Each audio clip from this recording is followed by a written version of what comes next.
Hello students, જય સ્વામિનારાયણ બધાને. સહજાન વિદ્યાલય તરફથી ચાલતા ઓનલાઈન વિડીયો લેક્ચરમાં આપણે ધોરણ 11નું ચેપ્ટર 6 એનો અભ્યાસ કરીએ છીએ. તો ગયા ટૉપિકની અંદર આપણે કાર્યની વાત કરી હતી, બરાબર. તો એના સૂત્રો ખાસ જોઈ લેવા.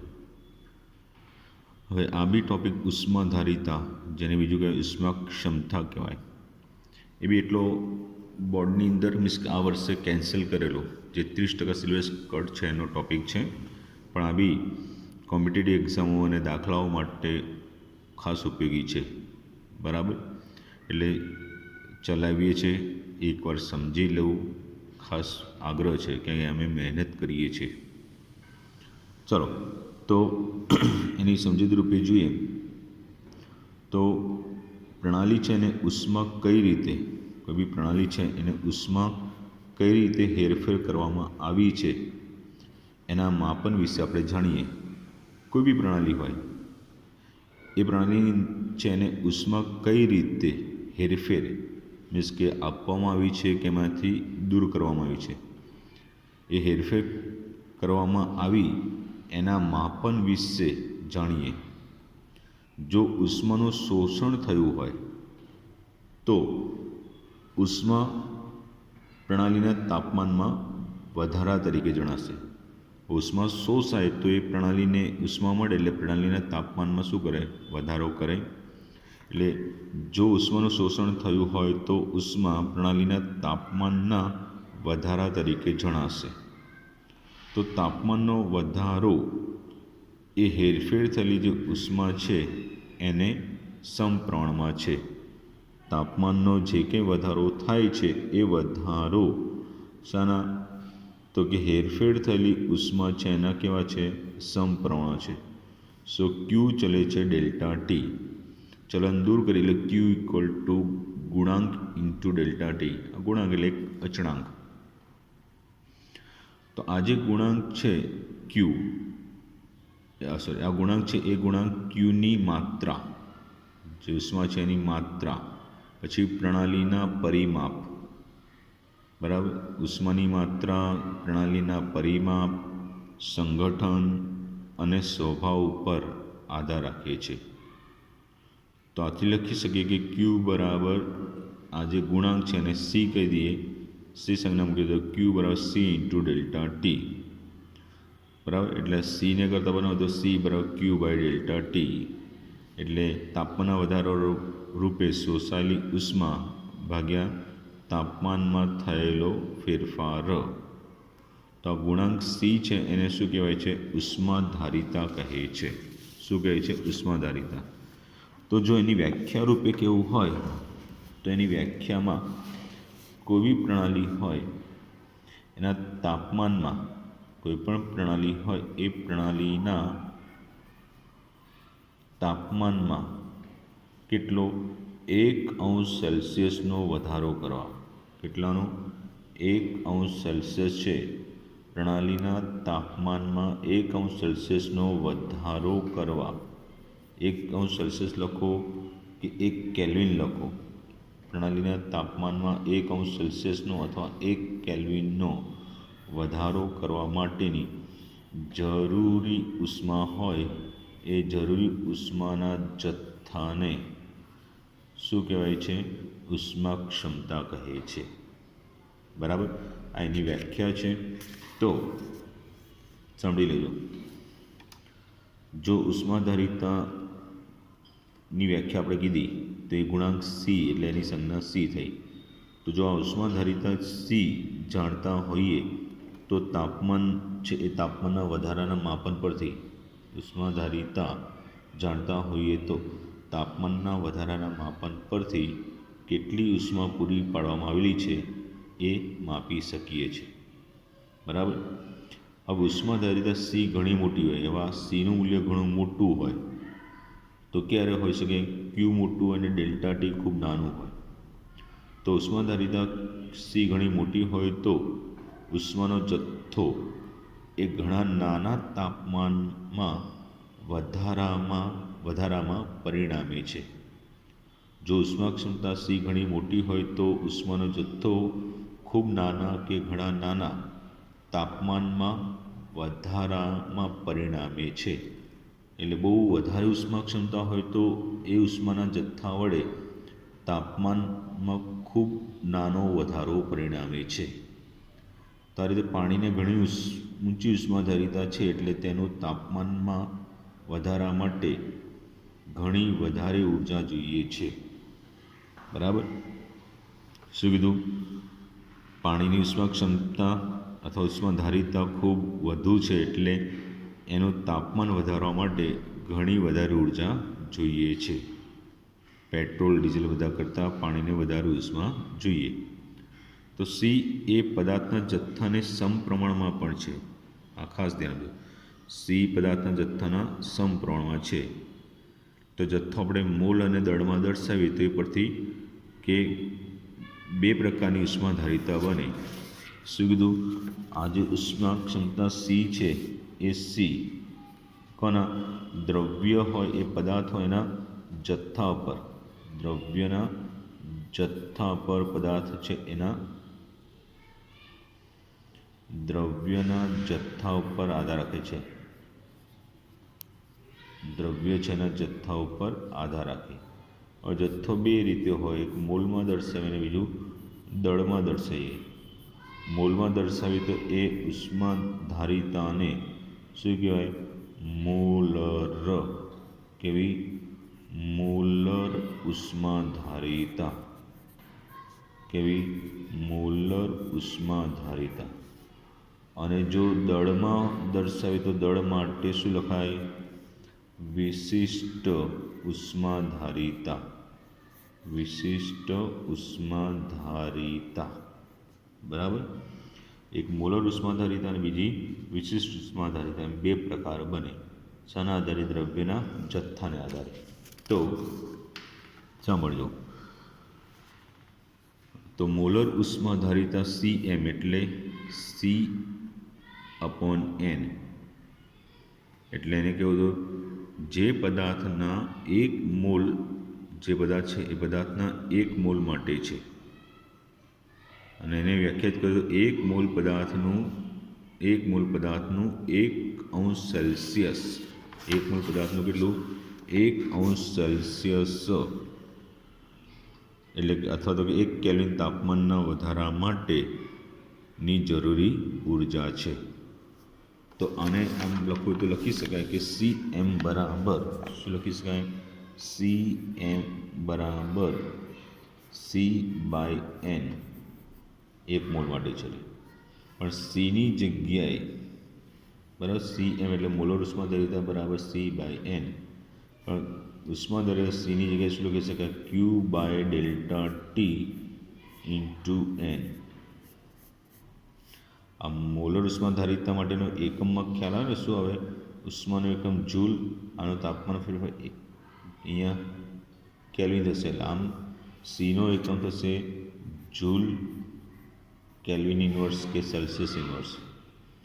અને મોલર માટે લખો તો જૂલ કેલ્વિન ઇન્વર્સ કે Celsius inverse into mall inverse. પ્રતિ મોલ, એક મોલ માટે છે ને એટલે એકમો પણ ધ્યાન આપી દેજો. તો મોલર ઉષ્માધારિતા માટે CM બરાબર C/N અથવા તો Q/Δt × N. બરાબર. ચલો, એ રીતે વિશિષ્ટ ઉષ્માધારિતા, તો જેને વિશિષ્ટ ઉષ્મા પણ કહે છે, તે એક પદાર્થના એકમ દળનું, પેલું એક મોલ હતું, હવે એકમ દળ છે. એકમ દળનું તાપમાન 1°C અથવા 1 કેલ્વિનના વધારા માટે જરૂરી ઉર્જાને શું કહેવાય? વિશિષ્ટ ઉષ્માધારિતા કે વિશિષ્ટ ઉષ્મા કહે છે. બરાબર. તો એના માટે આપણે જે સૂત્ર કેવું હોય તો વિશિષ્ટ એટલે સ્પેસિફિક, એટલે CS બરાબર શું લખી શકાય? તો કે C/M દળ, C/M બરાબર Q/Δt × M. Q/Δt × M. આના એકમ જેવું તો જૂલ કેલ્વિન ઇન્વર્સ ગ્રામ ઇન્વર્સ. જૂલ કેલ્વિન ઇન્વર્સ ગ્રામ ઇન્વર્સ. બરાબર. તો હવે આના પરથી શું કરી શકાય કે જો ઉષ્માનું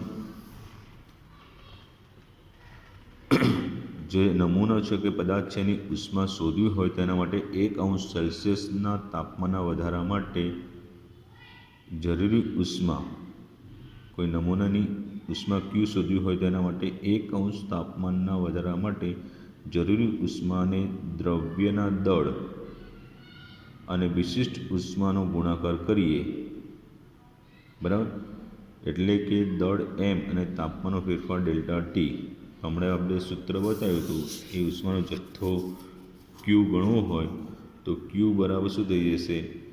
વિશિષ્ટ ઉષ્મા CS ગુણ્યા ડેલ્ટા ટી ઇન્ટુ m. એટલે જરૂરી ઉષ્મા આમ વિશિષ્ટ ઉષ્મા ગુણ્યા દળ થઈ જાય. તાપમાનનો ફેરફાર તો એકમ છે જ એટલે ચાલે, બરાબર. એટલે અહીંયા સૂત્ર આ રીતે આપી દીધું છે કે Q બરાબર અહીંયા CS into m into delta T, બરાબર. એટલે C ઇન્ટુ ડેલ્ટા ટી એ એકમ દળ છે ને એટલે.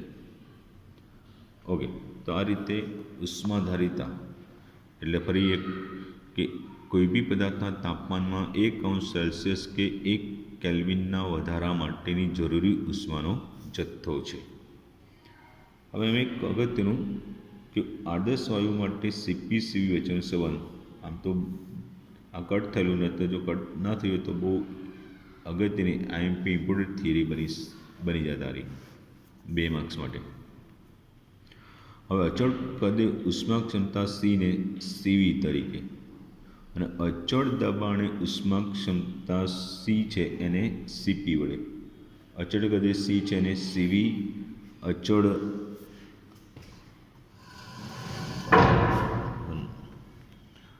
કદે છે C એને ઉષ્મા ક્ષમતાને CV, અચળ દબાણે C ઉષ્માધારિતાને CP તરીકે દર્શાવાય છે. તો આ બંને વચ્ચેનો સંબંધ નક્કી કરીએ તો આપણે ઉષ્મા Q માટે સમીકરણ લખીએ તો અચળ કદે QV બરાબર ઉષ્મા ક્ષમતા સૂત્ર છે ને, ખ્યાલ હોવું જોઈએ. આમ C બરાબર Q અપોન ડેલ્ટા ટી.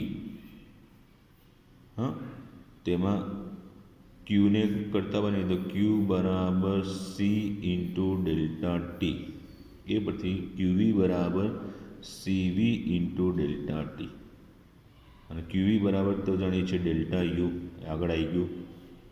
અચળ દબાણે કહ્યું તો QP બરાબર CP ઇન્ટુ ડેલ્ટા ટી અને QP એટલે આપણે જાણીએ છીએ ડેલ્ટા H. તો આદર્શ વાયુ માટે CP અને CV વચ્ચેનો તફાવત મેળવીએ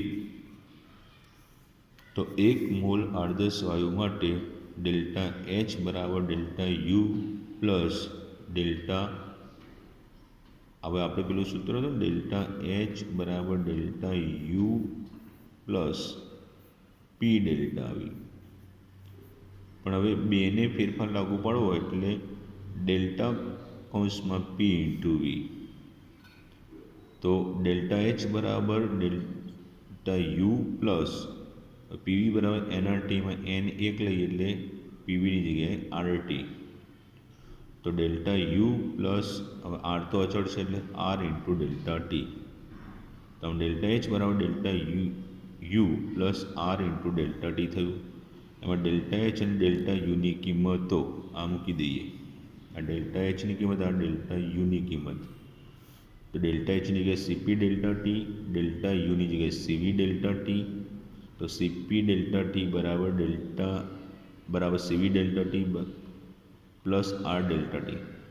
અને ડેલ્ટા ટી કોમન નીકળશે અને આ બાજુને ડેલ્ટા ટી સાથે કટ થઈ જશે એટલે ડેલ્ટા ટી અહીંયા કોમન નીકળ્યું ડેલ્ટા ટી અને આ બાજુના સામે ડેલ્ટા ટી સાથે ઉડી ગયું એટલે સીપી બરાબર સીવી પ્લસ આર.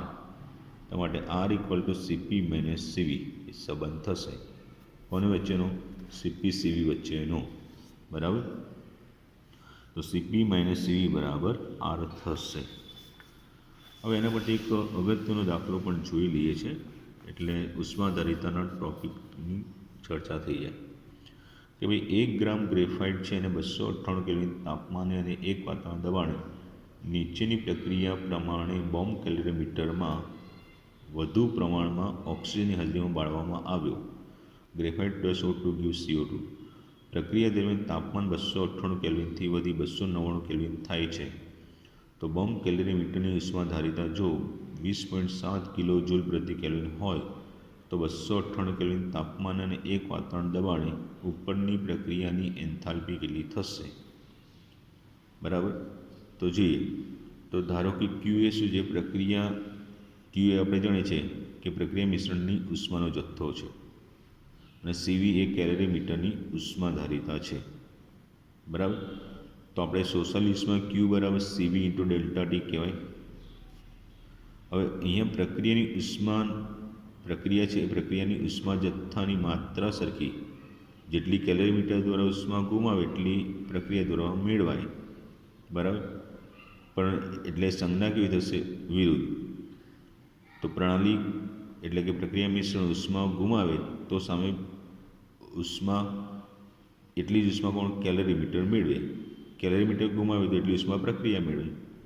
પ્રક્રિયા ગુમાવે તો એટલી ઉષ્મા કેલરીમીટર મેળવે છે. અહીંયા પ્રક્રિયા ઉષ્મા ગુમાવે છે એટલે માઇનસ આવશે, એટલે ક્યુ બરાબર માઇનસ સીવી ઇન્ટુ ડેલ્ટા ટી. સીવીનું મૂલ્ય આપી દીધું છે, કેટલું છે? -20.7. ડેલ્ટા ટી એટલે 299 - 298 એટલે 1 એટલે -20.7 કિલો જૂલ આવ્યું. તો એ ઋણ સંજ્ઞા સૂચવે છે કે ઉષ્માક્ષેપક પ્રક્રિયા થશે. તો હવે આ કિલો જૂલમાં આવ્યું છે. બરાબર. આટલા કિલો જૂલ આપણે તો કેટલા? 1 મોલ માટે ગણવું હોય, મોલર ઉષ્માધારિતા ગણવું છે ને, એટલે તો 1 ગ્રામ માટે 1 ગ્રામ ગ્રેફાઇટના દહન માટે -20.7 કિલો જૂલ ઉષ્મા જોઈએ. તો 1 મોલ એટલે કેટલા? 12 ગ્રામ કાર્બન માટે કેટલી? તો 12 ગુણ્યા -20.7 ભાગ્યા 1 એટલે -2.48 ગુણ્યા 10⁻²⁰ કિલો જૂલ મોલ ઇન્વર્સ. બરાબર. હવે અહીંયા જો સમીકરણમાં ડેલ્ટા એનજી, આ તો સોલિડ છે એટલે અહીંયા ડેલ્ટા એનજીમાં 1 - 1 એટલે 0 આવશે. તો અહીંયા ડેલ્ટા એનજી 0 હોવાથી ડેલ્ટા એચ અને ડેલ્ટા યુ બંને સરખા થાય, એટલે ડેલ્ટા એચ બરાબર ડેલ્ટા યુ -2.48 ગુણ્યા 10⁻² કિલો જૂલ મોલ ઇન્વર્સ. બરાબર.